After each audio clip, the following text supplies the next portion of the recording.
கட்சிக்கான நம்முடைய எதை உழைப்பை நம்ம கொடுக்குறோம், பணமாக கொடுக்குறோம், உழைப்பாக கொடுக்குறோம். கடந்த 5 ஆண்டுகளை உழைத்து கொண்டிருக்கிறோம். எங்களுக்கு சீட்டு கொடுக்கல. சீட்டு நான் கடுமையாக கேட்டேன். ஆனால் அது ஒரு காரணம் சொன்னார் தலைவர், இதுக்கு தான் கொடுக்கல. ரைட் அண்ணே, சூப்பர்ண்ணே. என்னை விடுங்க, என்னை விட என்ன கடுமையாக உழைத்தவரெல்லாம் பல பேர் இருக்கிறாங்க. இன்னமும் கூட நம்ம முகமது யூசுப் கேள்விப்பட்டிருக்கீங்களா, கட்சியுடைய பொருளாளர், அவர் இறந்தே போயிட்டாரு கொரோனால. என் நண்பர் அவர் இப்போ என்கிட்ட பேசலாம், இப்போ நம்ம பேச முடியாது ஓப்பனாகவே. ரைட்டு, அவரெல்லாம் சீட்டுக்காக ரொம்ப எதிர்பார்த்தாரு.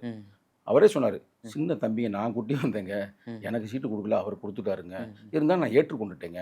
தலைவர் என்ன சொன்னார், சிட்டி சென்னைக்குள்ளே வந்தால் எனக்கு கொடுக்குறோம்னா 2021ங்க, அப்படி எனக்கு சிட்டிக்குள்ளே இல்லை வெளியில் அப்படின்னா நான் அவர் கொடுக்க சொன்னேன், அப்படி தான் அவர் கொடுத்தது அப்படின்னு பல வரலாற்று பூர்வமான நிகழ்வுள்ளதே உனக்கு சீட்டே கிடைத்திருக்கிறது சிறு வயதிலேயே.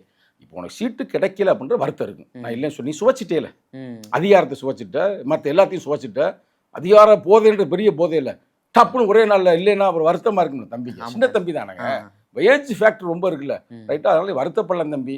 அதனால் இன்னமும் ஒரு அன்பாக சொல்கிறேன், ரைட்டா.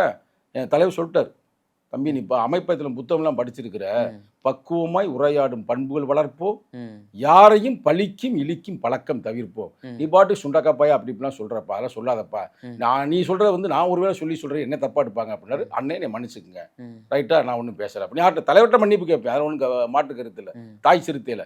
ஆனால் அன்பு தம்பிக்கு ரொம்ப நான் அன்பாக சொல்கிறேன் உன்ட்ட. சங்கத்தம்பியில் சும்மா வாயில் மனசில் ஒன்றும் இல்லாமல் டப்டப்னு பேசுவேன், ஆனால் இப்போ நல்ல யோசனை பண்ணி சொல்கிறேன் உன்ட்ட, அன்பாக இரு, ரைட்டா. இன்னமும் திருக்குறான் சொன்ன கருத்துக்களை ஃபாலோ பண்ணு.